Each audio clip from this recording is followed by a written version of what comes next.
Hello, Dana Sparks, broker of Maximum One Greater Atlanta Realtors, and this week's contract tip has to do with the verbiage regarding the closing attorney in the purchase and sale agreements. In the GAR contract, on paragraph A7 is where you fill in the blank for the closing attorney and the law firm. In the GAR contract on paragraph B7, and all the paragraphs in section B are the corresponding paragraphs for the fill in the blanks in section A. So in the GAR contract on the purchase and sale agreement, paragraph B7, it states, buyer shall have the right to select the closing attorney to close the transaction, and hereby selects the closing attorney referenced herein, meaning whomever was filled in paragraph A7. If buyer's mortgage lender refuses to allow that closing attorney to close the transaction, buyer shall select a different closing attorney acceptable to the mortgage lender. The closing attorney shall represent the mortgage lender in any transaction in which the buyer obtains mortgage financing, including transactions where method of payment referenced herein is all cash. In transactions where the buyer does not obtain mortgage financing, the closing attorney shall represent the buyer. Now, in the RE forms contract, under paragraph 4, it states, unless amended by the parties, the closing transaction shall take place, and it has a fill in the blank for the date and the time. Said closing shall be at the office of blank closing attorney located at blank, where you fill in the city or the location. If closing attorney is unavailable or unacceptable to buyer's lender or title insurance company, then blank shall have the right to select a different closing attorney. So you fill in buyer or seller. So in the RE forms contract, the verbiage talks about either the buyer or the seller shall select a closing attorney. In the GAR contract, it uses the term in transactions where buyer does not obtain mortgage financing, closing attorney shall represent the buyer. Now, the issue is that term representation does not mean representation in the terms of an attorney representing the personal interests of a client. That's not what it means at all. So let's back up. If there is a loan involved, and then you know the lender prepares the package, the financing package, sends it over to the closing attorney, so the closing attorney knows how to prepare the closing documents. So the lender is sending the instructions to the closing attorney how to prepare the closing documents.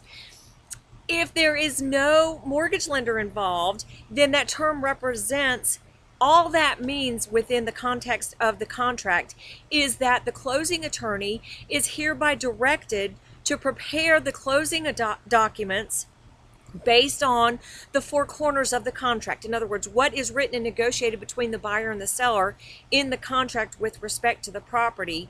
That is how the closing attorney, based on what the buyer wants, is directing the closing attorney how to prepare the closing documents for closing.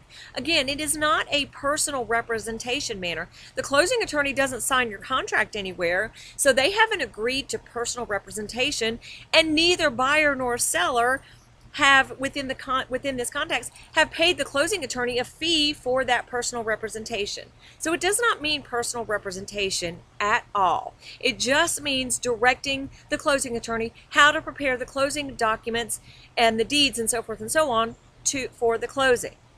So why is this important? Well, there was an issue where there was a contract.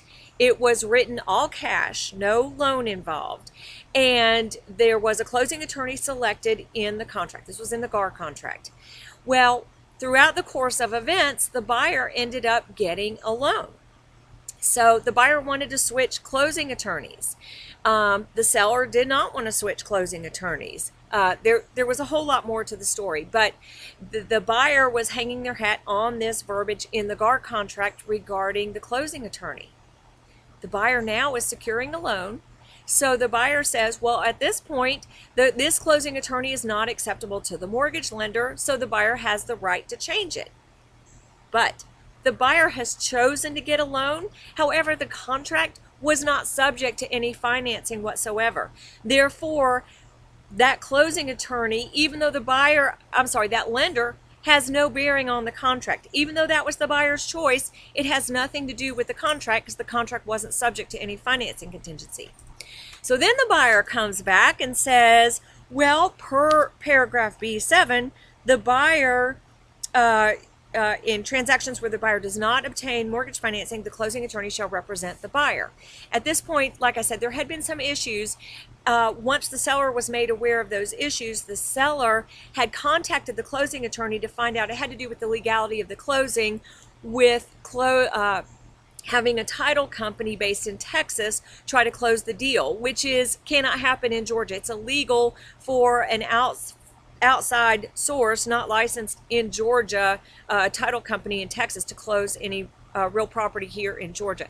So the seller contacted the closing attorney that was named in the contract to find out about the legality of the closing, and the closing attorney had given them information regarding all this. At that point, the buyer also contacted the closing attorney named in the contract and got the same information. So again, the buyer's trying to switch the closing attorney. The buyer calls up and says, well, since the closing attorney has advised the seller, we don't feel that the closing attorney is representing the buyer's best interests. And again, the closing attorney gave the same information regarding the legalities of closing the transaction here in the state of Georgia to both parties. So it wasn't a matter of personal representation for either the buyer or the seller's best interest. Again, the closing attorney is still representing the buyer with respect to how to prepare the closing documentation for the closing. So at that point, what happens? Well, the buyer is either obligated to close with the closing attorney named in the contract that the buyer selected, has already selected prior to signing the binding agreement, or the closing attorney can be changed by a bilateral amendment with the closing attorney mutually acceptable to both the buyer and the seller. So again, just a little contract tip regarding the verbiage of the closing attorney in your contracts. A lot of public people think representation means client, attorney-client relationship, and that is not the intent of that term in the GAR contracts.